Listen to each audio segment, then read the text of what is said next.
Ninth class. So ninth class, in our today lecture we are going to study paragraph number 7. So students, in this paragraph I will also send you the words and meanings, and if you find any kind of difficulty, please contact with me. Okay, let's start. Since this belief was threatening their dominance, یہاں تک کہ حتیٰ کہ یہ جو عقیدہ تھا ان کے لیے خطرہ بن رہا تھا، دیر ڈومیننس، ان کے اقتدار کے لیے ان دی سوسائٹی، معاشرے میں. Since this belief was threatening there dominance in the society, حتیٰ کہ یہ جو عقیدہ تھا معاشرے میں ان کے لیے خطرہ بن رہا تھا. The pagan Arab started the mount pressure on the رسول اللہ صلی اللہ علیہ وسلم. جو عرب کے غیر کافر ہیں انہوں نے رسول اللہ صلی اللہ علیہ وسلم پر پریشر ڈالنا شروع کر دیا، اینڈ ہز فالوورز، اور ان کے چاہنے والے یعنی کہ صحابہ پر.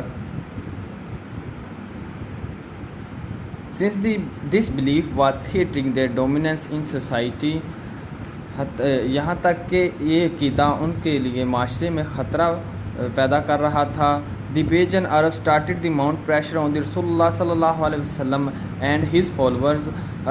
جو عرب کے کفار تھے انہوں نے رسول اللہ صلی اللہ علیہ وسلم پر پریشر ڈالنا رسول اللہ صلی اللہ علیہ وسلم پر اور ان کے ساتھیوں یعنی کہ صحابہ پر پریشر ڈالنا شروع کر دیا.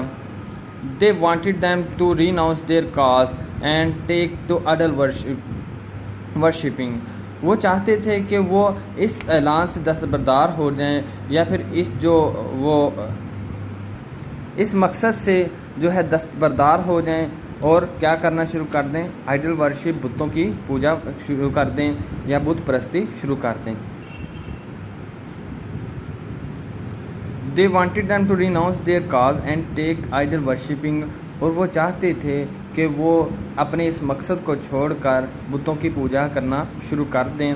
آن ون اوکیزن، ایک موقع پر، دے سینٹ اے ڈیلیگیشن ٹو رسول اللہ صلی اللہ علیہ وسلم، انہوں نے ایک وفد بھیجا رسول اللہ صلی اللہ علیہ وسلم.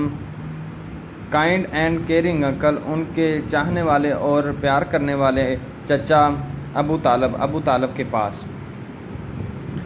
On one occasion, they sent a delegation to the Rasulullah sallallahu alaihi wasallam's kind and caring uncle Abu Talib.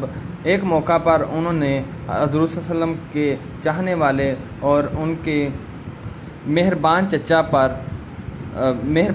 کے پاس ایک وفد بھیجا. They told him to restrain the Rasulullah sallallahu alaihi wasallam.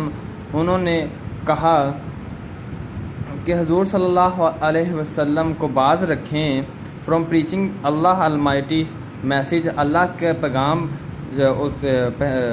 پھیلانے میں، اور فیس دیر اینیمیٹی، یا پھر ہماری دشمنی مول لے لیں.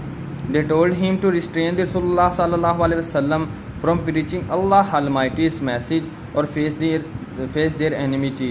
انہوں نے ان سے کہا کہ وہ حضور صلی اللہ علیہ وسلم کو اللہ کا پیغام پہنچانے سے روک لیں، وگرنہ وہ ہماری دشمنی کا سامنا کریں. فائنڈنگ ہم سیلف ان اے ڈلیما، انہوں نے اپنے آپ کو دوہری مشکل میں پایا. He sent for his nephew, انہوں نے اپنے بھتیجے کو بلایا. اینڈ ایکسپلین ٹو ہم دی سچویشن، اور ساری جو صورتحال ہے ان کو بیان کی. فائنڈنگ ہم self in a dilemma, he sent for his nephew and explained to him the situation. انہوں نے اپنے آپ کو دوہری مشکل میں پایا اور اپنے بھتیجے کو اپنے پاس بلایا اور تمام صورتحال ان کو بتائی. رسول اللہ صلی اللہ علیہ وسلم responded with these memorable words. حضور صلی اللہ علیہ وسلم نے ان یادگار الفاظ کے ساتھ جواب دیا. My dear uncle، میرے پیارے چچا جان، if they put the sun in my right hand، اگر وہ میرے دائیں ہاتھ میں سورج رکھ دیں، and moon in my left، اور بائیں ہاتھ میں چاند، even then I shall not abandon the proclamation of the oneness of Allah Almighty. تب بھی میں حضور اللہ کا جو پیغام ہے اس کا اعلان کرنے سے باز نہ آؤں گا. I shall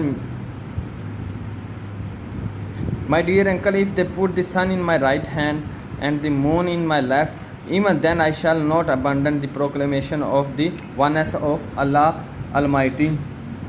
پیارے چچا جان، اگر وہ میرے دائیں ہاتھ پر سورج اور بائیں ہاتھ پر چاند رکھ دیں، پھر بھی میں خدا کی وحدانیت کا باقاعدہ اعلان کرتا رہوں گا اور اس کو میں ترک نہیں کروں گا۔